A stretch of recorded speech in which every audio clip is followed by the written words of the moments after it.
Hello and welcome to my Aramaic for the week. Getting a little tired of Aramaic, as you may have seen, slowing down a bit. I want to go back to Hebrew pretty soon, but at the same time, we've gotten 35 verses today into Daniel chapter 2. Don't feel like I should leave it quite yet. We haven't gotten to the interpretation of the dream, right? So in the previous video on Daniel 2:34, Daniel reveals what the king's dream was.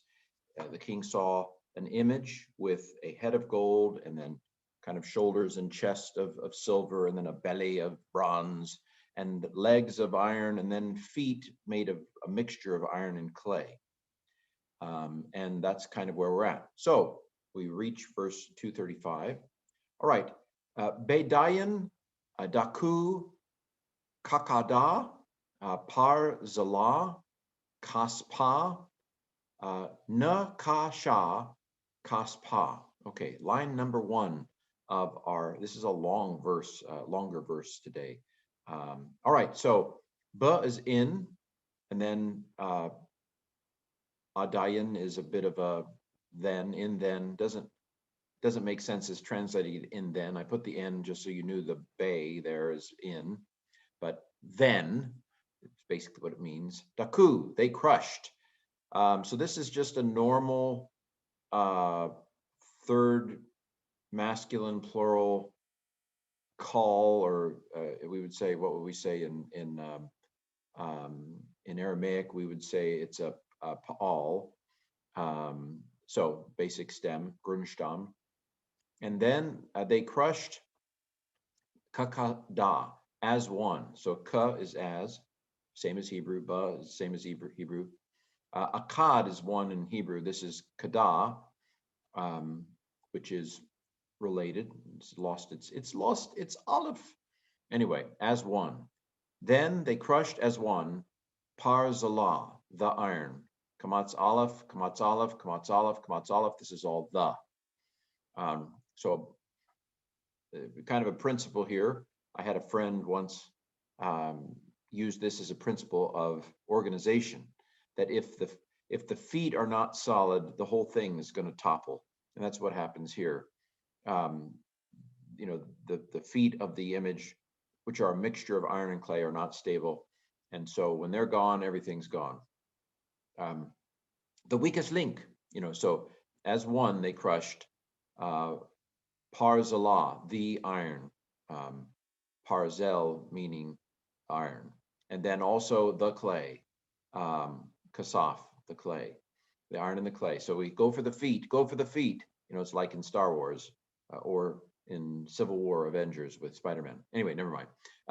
The bronze, Nakash, the silver, Kasaf, similar to Hebrew. Okay, all of these things, a stone's throw, and they're out of here. V'dahava, v'havo, ka'ur, min, idare, kayat. All right, so not just the iron and clay, the bronze, the silver, but also the head, because it may be gold, but if its feet are gone, it's gone. So and dahav, it's zahav in Hebrew, but dahav, little change of the dental in between Hebrew and Aramaic. Vahavo, and it became. So again, this is the pa'al, the basic G stem, Grundstamm, call, and it became like chaff from the threshing floors of summer. We've seen things blow away, right? Light shavings or whatever, shavings usually anyway, but things that blow away like dandelions. There was a time at the beginning of this spring, where it seemed like there were little floaty things all over the air. It may have been a great statue once, but once, the feet have been smashed, it's gone. They became ka'ur, like chaff. There's the ka again, like. Min, from, same in Hebrew and Aramaic, from the threshing floors of summer. After the threshing floors of summer have, no, that's not it. Okay, so Sarah Yod is a masculine plural construct, same in Hebrew. That's where the of comes from. Threshing floors of Kayit, of summer. Did I say that right before? Anyway, Kayit, the threshing floors of summer. So this is an analogy. It's a simile, using like or as. All right. U nasa himon ruka vakal atar la hishtakak la hon. All right.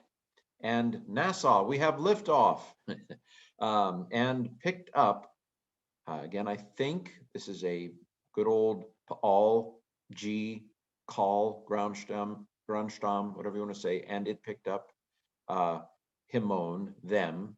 So haim, I think it's haim in Hebrew, but similar letters. The new on the end is a little add-on, but there is some similarity enough, that, oh, okay, yeah, sure, it's a little different in Aramaic, but I see it. It's them in a kind of objective sense and object sense, and picked them up.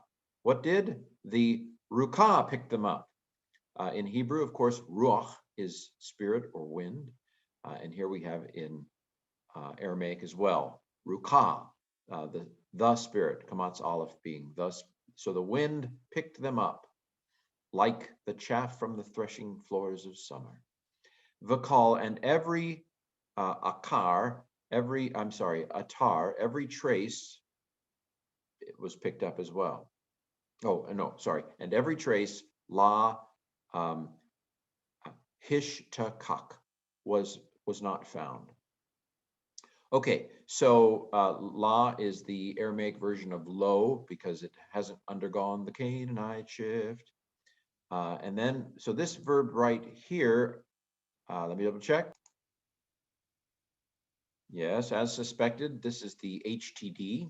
So, and every trace was not found to them.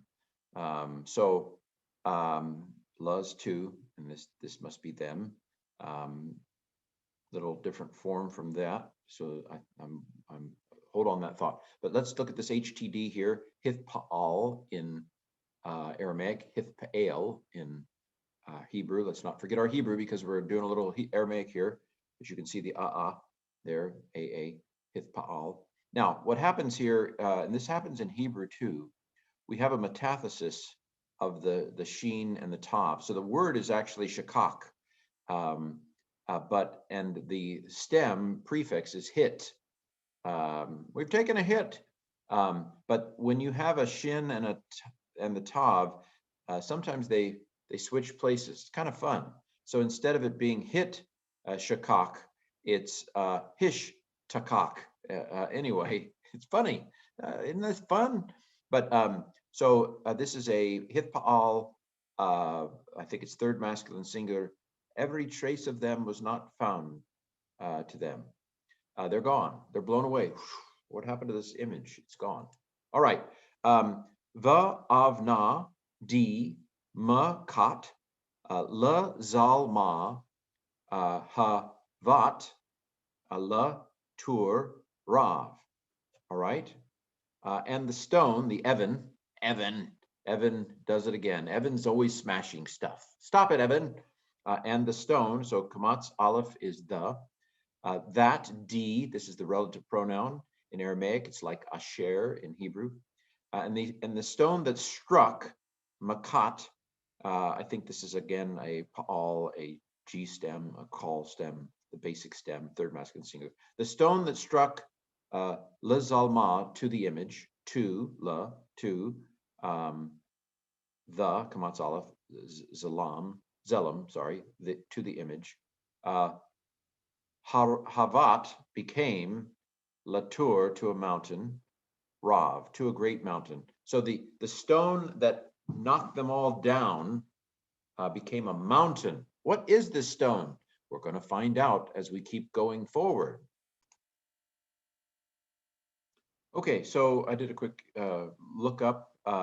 this is a pronoun, them, and then this is a this is the same thing, third masculine plural pronoun of sorts, but this is with the preposition. So these are the same, even though they look a little different.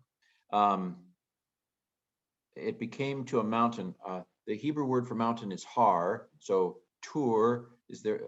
Normally, tate and hay don't switch in Aramaic and Hebrew, I don't think. But anyway, so that's interesting. But it has one of the same consonants, and it is one syllable. So a great mountain, Rav, is the same in Hebrew and Aramaic. Malat kal ar ah. All right, and it filled the land, all the land. The mountain filled all the land. Okay, this is a fun image, isn't it? So malat is fill, and it is hi Phil.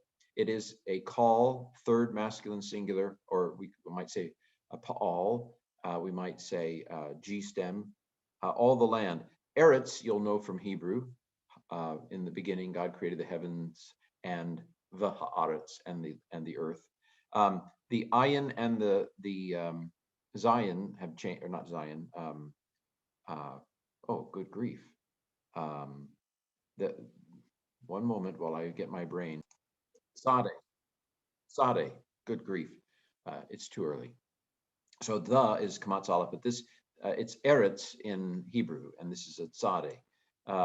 And so that's a Aramaic Hebrew thing of switching consonants. Filled all the land. All right. Well, that was painful for me. Hopefully not too much for you. Daniel 2:35. I'm trying to think of what I want to do in Hebrew once we get through with Aramaic, but we press on because we want to get the interpretation of this here dream. So I hope you have a lovely week. This has been the Aramaic of the week.